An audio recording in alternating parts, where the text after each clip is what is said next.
Hi children, it's Grandma Carla with more stories of the Pilgrims, and we're going to read today. Remember, we're in Amsterdam and we're going to read on the canal.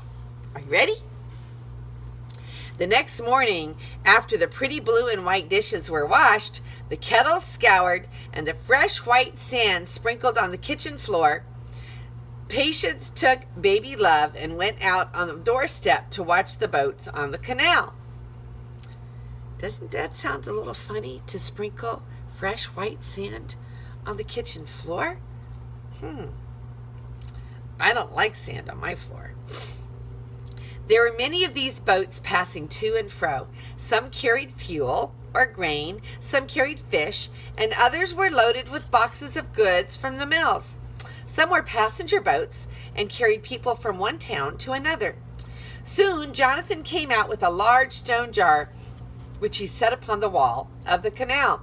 On the next doorstep sat Mary and Remember Allerton, and they too had a large jar. There was one at Mistress Chilton's door, and all up and down the street might be seen these brown jars.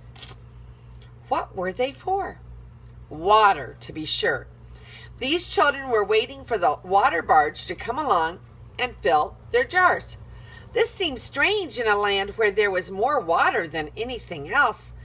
But the water in the canals was not fit to drink, so the people must buy fresh water every day.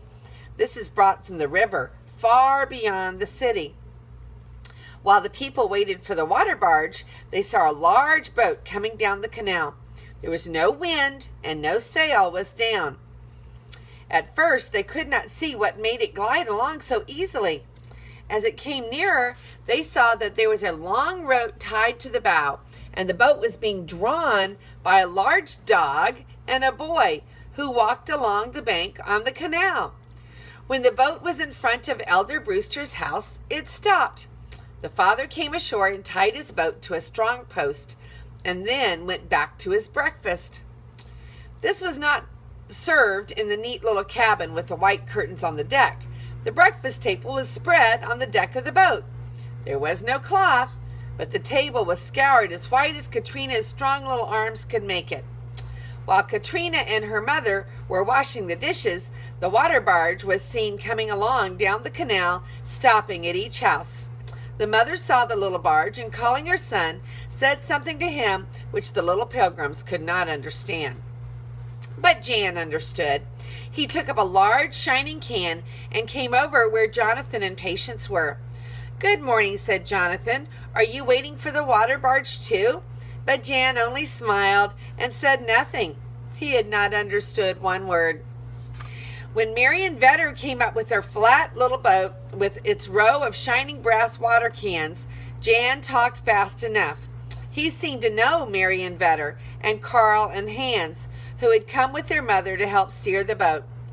How fast they all talked, and how strange the language sounded to the English children. The Dutch language was so different from their own. The little Pilgrims thought they could never learn to speak or understand such a strange tongue. But they did, and Jan and Katrina were their first teachers. After a few days, when Jan called in Dutch, "Can you come up on the boat to play?" the English children would answer yes or no in his language. They soon learned the Dutch names for the games they played, for the different parts of the boat, and for many things in their own homes. Little by little, they grew to understand what their neighbors said to them. The children learned the language much more easily than their parents did. Jan and Katrina lived on the canal boat winter and summer. They had no other home, and they did not wish for one. They thought a canal boat was much better than a house, which must always stay in one place. Many families lived in their boats all of the year. In winter, they had to live in the little cabin, but in summer, the kitchen, dining room, and sitting room were all on deck. All Hollanders are fond of flowers, and you are sure to see them somewhere around each home. Of course, Katrina had her little flower garden. It was on one corner of the deck, and her mother had a long box of plants in the cabin window. All fall and winter, this canal boat stayed in the same place. While their father worked on the mill, Jan and Katrina went to school. Katrina often knitted as she walked to and from school. Little Dutch girls often knit on the street. They can knit and walk as easily as we can talk and walk. What talent. Okay, so let me show you the pictures. Here is the picture of the houses, and you can see that not all of them are standing straight. And then down here in the water is one of the boats that is parked alongside the road, a canal boat. And there is the boat that Katrina and Hans lived on. And they just lived on the boat. Everything happened on the boat. Isn't that interesting? This is Grandma Carla, and the next thing we're going to talk about is the weekly scrubbing day.